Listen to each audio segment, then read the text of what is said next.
My son is Willy Pepion.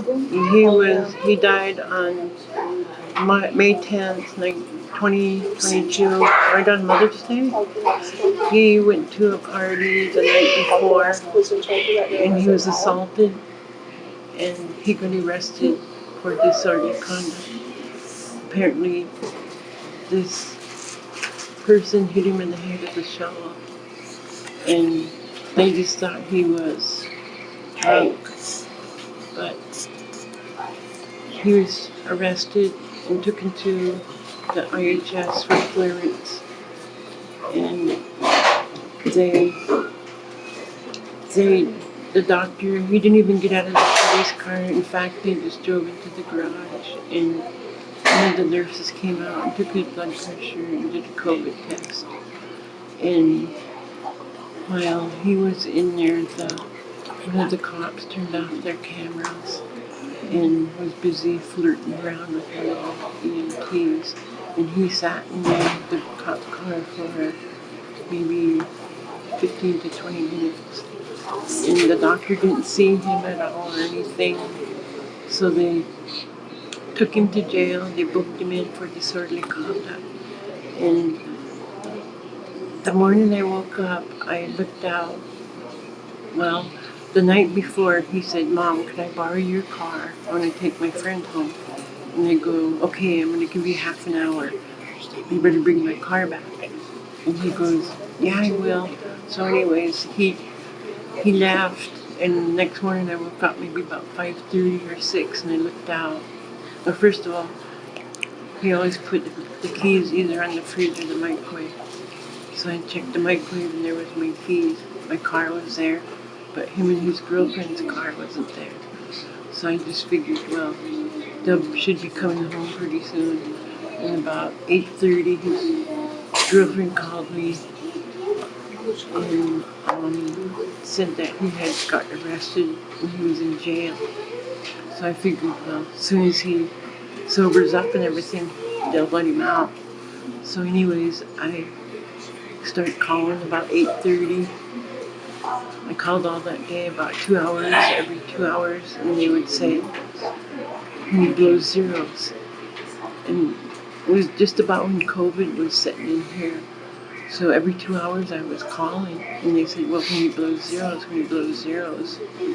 And then I found out about later on that evening that he had gotten into a fight, and I was wondering, I found out where he was at what house party and who the people that he was fighting with, and I was going to go up there. But I didn't know he got hit in the head with a shovel. And it didn't come out till I talked to the coroner. So about 10 o'clock that night, I went down to my mom called me and said, "Hey, the ambulance is at the jail." I said, "Well, I'm going to make a quick trip down there," and I told his girlfriend, "Keep calling, because maybe by the time I get down there, he'll be released." And so I went down there and I sat, and I seen the sheriff's car was there, and the ambulance, the EMTs were sitting outside. So I just sat there a little bit longer, and I went back home, and I said, "Oh, they must be having an emergency down here." I said, "They probably won't have no paperwork done until So I called again, and some girl answered at the dispatch. And I said, "I'm calling about Willy Pepion to see if he is going to get out of jail or not. I've been calling all day." And she goes, "Hold on." So she gives it to another correctional officer. And he goes, "Could you call back in 20 minutes? And I go, "I've been calling all day." And he goes, "Oh, could you call back in 20 minutes? I said, "Well, I'm calling about Willy Pepion to see if he's going to get released or not."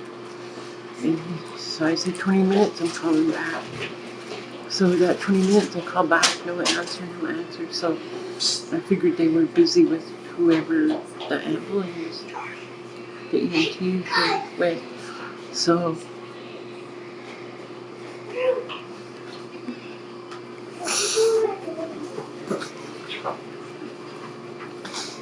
Oh,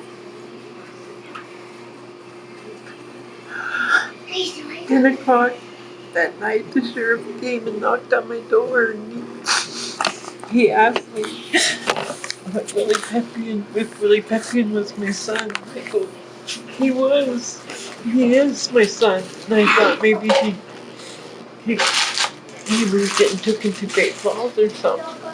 And he goes, I gotta tell you that he had passed away. And I go, I was calling all day.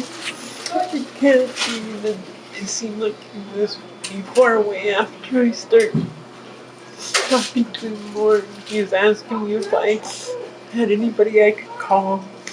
And his girlfriend came in and I said, go get your parents. Willie passed away and she like fell down on the floor and stuff, and then she laughed and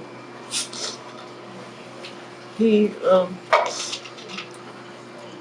and it was just like a haze after that. Someone hit him in the head with a shovel, and I I and when I talked to the coroner, he said that he interviewed all the people and everything, and he was saying that Willie was getting aggressive and hit this other person in the mouth. And I go, my boy don't hit women, and that's how I raised him.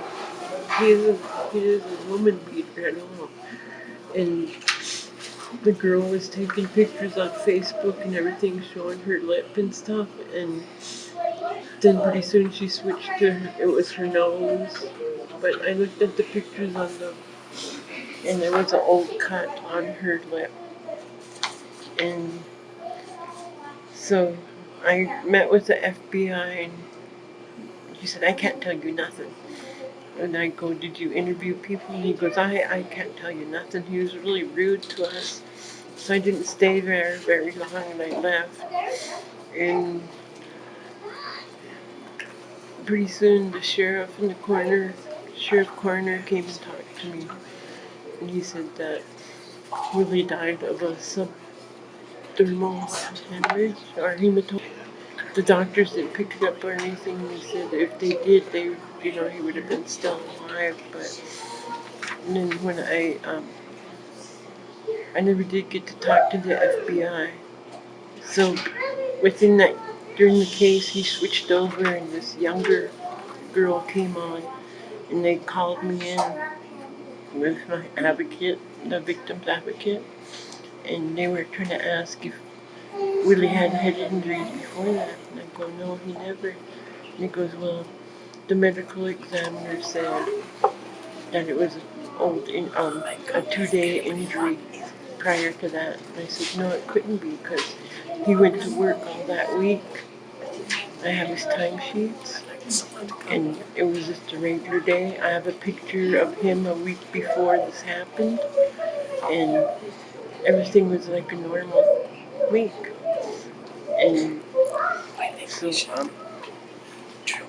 then I heard this one person called me up during the week and said that this kid told her that he was at that party, that this other person hit him in the head with a shovel.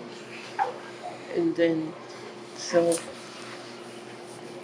I waited and waited, and I waited for the DA to talk to us. And when I finally did, she said, the medical examiner said it was a injury like 2 days prior to that. And I know, I said, that's bullshit. And she goes, I talked to her, she said that they're closing the case. Insignificant evidence, not enough evidence. And I go, that person is always picking like a bully, picking on everybody, her little gang. And she's getting away from it. And she goes, well, I'm going by the MEs. um, report. So we got the report together and everything, and I didn't look at it for 2 years. And so just the other day, I read it, and it was just like the day it happened. And I was supposed to do some stuff that weekend, and I just shut down, and I didn't think I stayed in my room. And that's what I've been doing for the last 2 years, and isolate myself. And I couldn't even go back to work. And barely taking care of my two little boys. And